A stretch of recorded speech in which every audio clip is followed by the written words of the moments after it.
A successor has been named to replace Peter Steinmetz, the director of Aruba Airport Authority.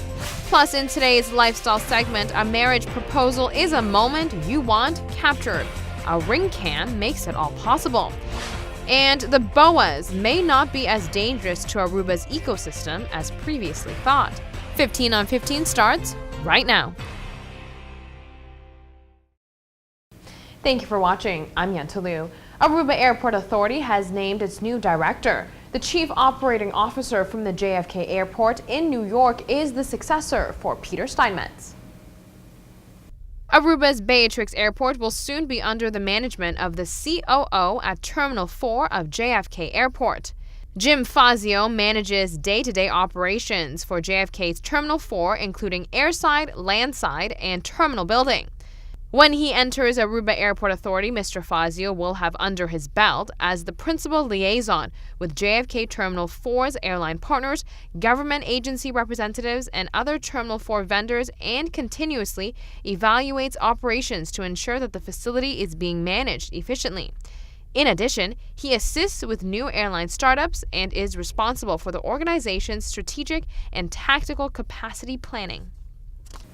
Jim Fazio has more than 20 years of experience in the aviation industry. In other local news, Anwar Odeber, the Minister of Tourism, announced the developer for the Hard Rock Hotel and Casino property has yet to settle its finances to begin construction. The Bushiri area remains an eyesore. Aruba Investment Bank is still waiting on a $2 million guarantee from the Hard Rock Hotel and Casino developer. AIB sent investors a warning back in May that they have until August 16, 2014 to comply with the amount of money required to start building the project. This delay causes pressure as it generates political attention on the island. Minister Odeber says since the decision to have Hard Rock built in the former Bushiri area was approved by Parliament, it is difficult to pass the property off to another interested developer. Upon Parliament approval of the Hard Rock project, a clause was inserted stating that if for one reason or another the Hard Rock Hotel and Casino plans falls through, the decision then is to tear down the entire Bushiri property and convert it into a public beach.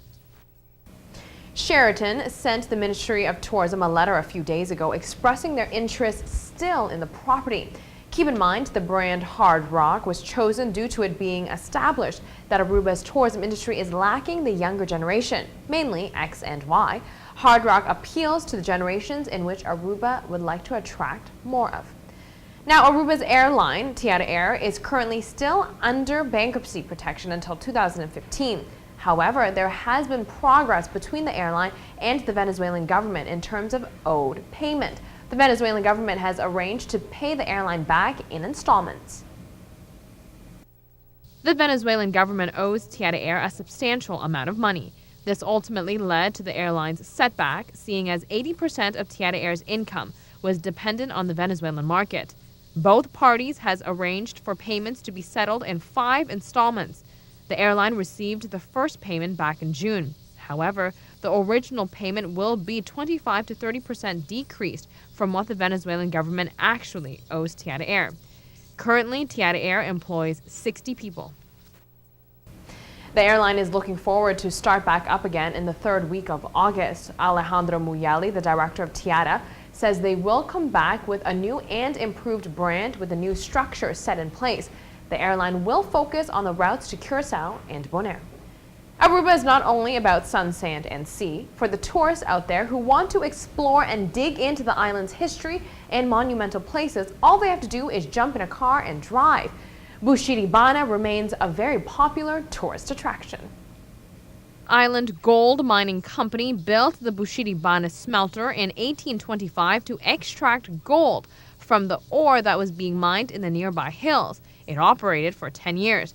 Today, these rocks remains a stopping-off point for tourists on their way to view the Aruba Natural Bridge. Tourists enjoy being able to climb on the rocks, jump around, and explore Bushiri Bana. Of course, this is also the perfect place to take pictures and make memories. We learned a little bit about it. We knew it was a gold mine or a refinery, and so we were trying to figure out where the old walls were and how the structure looked back in the day when it was in operation. Yeah, we were told that they didn't use any cement or anything. It was just like dirt and sand. It's pretty amazing for this to hold up the structure so well with the wind that you guys have here in Aruba. It's pretty crazy.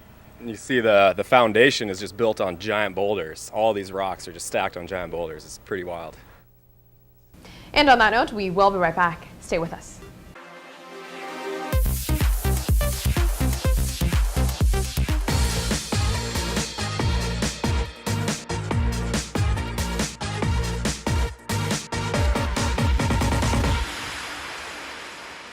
Welcome back from the break. For a guy, getting down on one knee to propose to his girlfriend is probably one of the most important moments of his life, and same goes for the one being proposed to.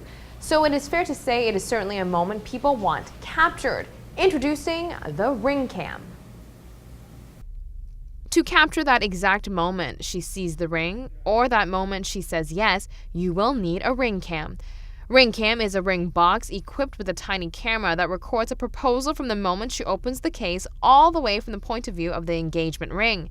This device, which was originally created by 4 college classmates as an engineering project, uses a high-definition, wide-angle lens and superior sound quality.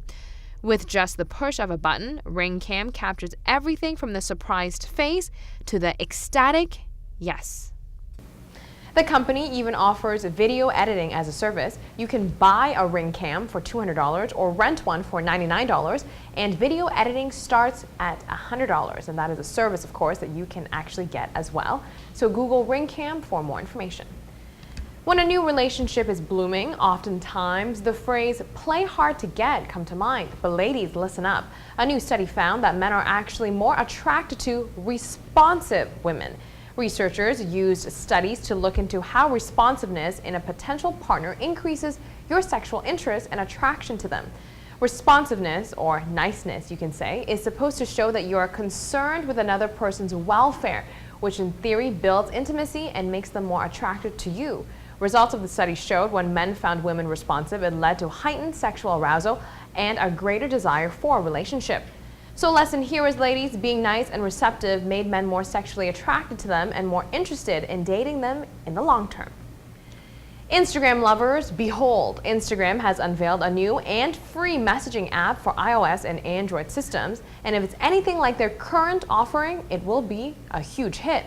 So listen carefully. Instagram Bolt is a one-tap messaging app that lets you quickly and casually send a photo or video to a friend. It immediately disappears once it's been seen by the recipient. This probably sounds familiar because it's extremely similar to the other one-tap messaging apps like Snapchat. One thing that sets it apart, though, is that you can shake your phone to unsend a message. Now, if I can say so myself, shaking your phone to unsend a message, that is probably an instinctive reaction anyways when you've actually hit send and want to take that message back. So no more accidental snaps to mom. Now, before you rush to go download Bolt, it is only available in New Zealand, Singapore, and South Africa. Let's take a break. This is what's coming up next.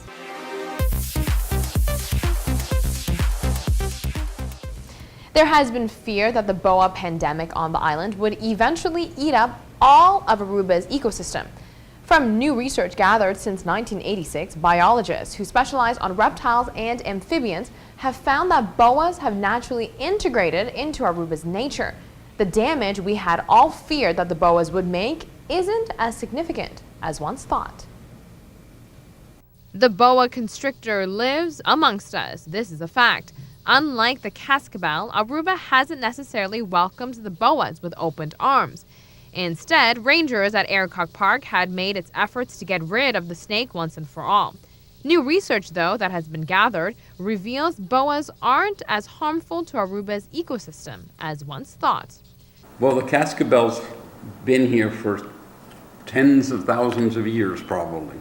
Okay, it's part of the nature. The boa is, nobody really understood what the impact of the boa is going to be. We know a lot more now. Okay, so the impact of the boa, in our judgment at this point, with the data that we have acquired, is going to be not as significant as we were afraid that it could have been. The boa is here. The boa is going to become part of the ecosystem. Okay, there will be a balance of nature. There will be the birds of Aruba that will still be here. We have seen no evidence that bird species are disappearing. The expert on reptiles and amphibians reveals what is actually dangerous to Aruba's nature. The animals that are most dangerous to the environment of Aruba are things that people don't really consider, things like the house cat. The house cat is a really big danger, okay, to the environment of Aruba, more so than the boa is. And the boa is now, getting into its position in the environment. It used to be found in large numbers in the park. Initially, it was very high numbers. It's not found in the park that often anymore. It's here in the park, but it's in balance. The birds are here, the lizards are here, okay, and the boa's here. Mr. Andrew Odom is suggesting that Aruba can shift its focus away from eliminating boas from the island's nature. They have adapted and are now part of the ecosystem. More importantly, Aruba's nature is actually slowly killing the boas off. The cascabel has lived here for, millennia, thousands of years. It is adapted to live in the harsh environment of Aruba. Aruba has sometimes long periods of drought, 5 years where there's very little water, and it's very desert. And the cascabel can live in those conditions, and the kododo can live in those conditions. The boa has a very hard time living through droughts. When we have the dry season, the boas in the park get skinny. Okay, they have a hard time making a living. They're dying off because there's not enough water. They need water more than cascabels. Aruba's drought is why the boas venture to people. The snake needs food, and it's not the human food they're looking for. It is what human food attracts, and that is rats and mice, reason being why sometimes you find boas near homes. That is it for us today. Thank you so much for joining us. Be sure to tune back in on Friday night at the same time, same place for all the latest in lifestyle topics and for the latest on the island. We'll see you then.